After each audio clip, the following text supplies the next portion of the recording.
कंत्राटी शिक्षक भरती बंद करा, प्राथमिक शिक्षक संघटनांचे राज्यव्यापी आंदोलन।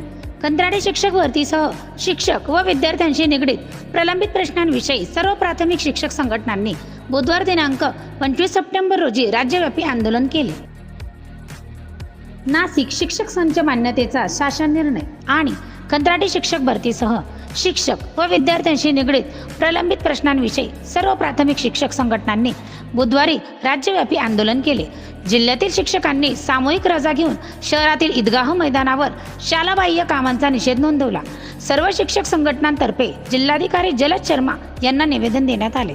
आंदोलनात महाराष्ट्र राज्य प्राथमिक शिक्षक संघ, आदिवासी संघटना, शिक्षक समिती, शिक्षक परिषद, शिक्षक भारती आदी संघटनांनी सहभाग घेतला। शिक्षकांनी जिल्हाधिकारी कार्यालयावर महामोर्चा काढण्याचे नियोजन केले, मात्र पोलिसांनी परवानगी नाकारल्याने शिक्षकांनी एकाच ठिकाणी निदर्शने केली।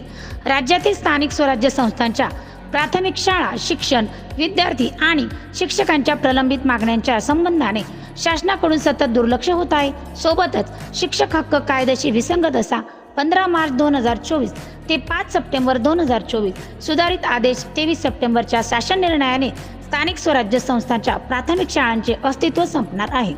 संघटनांच्या अन्य मागण्यांच्या सोडवणुकीबाबत शासन उदासीन आहे, त्यामुळे राज्यातील सर्व प्राथमिक शिक्षक संघटनांनी तीव्र आंदोलन केले। यावेळी प्राथमिक शिक्षक संघाचे जिल्हाध्यक्ष संजय शेवाळे, सरचिटणीस प्रदीप पेखळे, विभागीय अध्यक्ष पृथ्वीराज शिरसाट, राज्य नेते मिलिंद गांगुर्डे, अर्जुन ताकाटे, आदिवासी संघटनेचे मनोहर टोपले लहानगे, शिक्षक समितीचे बाळू कांदळकर, जिल्हाध्यक्ष प्रकाश अहिरे, शिक्षक परिषदेचे संजय पगार, रमेश भोईर, रावसाहेब जाधव, शिक्षक भारतीचे भरत शेलार आदी सहभागी होते। प्राथमिक शिक्षकांच्या विनंती बदल्या 1 ऑक्टोबर पर्यंत न झाल्यास पुन्हा आंदोलन होईल। शिक्षकांच्या प्रश्नांबाबत शासन उदासीन असल्यामुळे शिक्षकांना आंदोलनाचा पवित्रा घ्यावा लागला। संजय शेवाळे, अध्यक्ष, राज्य प्राथमिक शिक्षक संघ। पावसामध्ये एवढ्या महिला आणि एवढे शिक्षक भर पावसामध्ये उपस्थित आहात, यामुळे आपल्याला लक्षात येत आहे की शाळाबाह्य कामामध्ये आपण किती त्रस्त झालेलो आहोत, प्रशासनाच्या विरोधात आपण किती आक्रमक आहोत हे आज रोजी आपण या सगळ्या जनतेला आणि या मोर्चाच्या माध्यमातून शासनाला दाखवून दिलेला आहे। अशीच एक लूट कायम असू द्या। जेव्हा जेव्हा शिक्षक संघटना तुम्हाला आव्हान करतील त्याच्या वेळेस तुम्ही सगळ्यांनी धावून येत चला।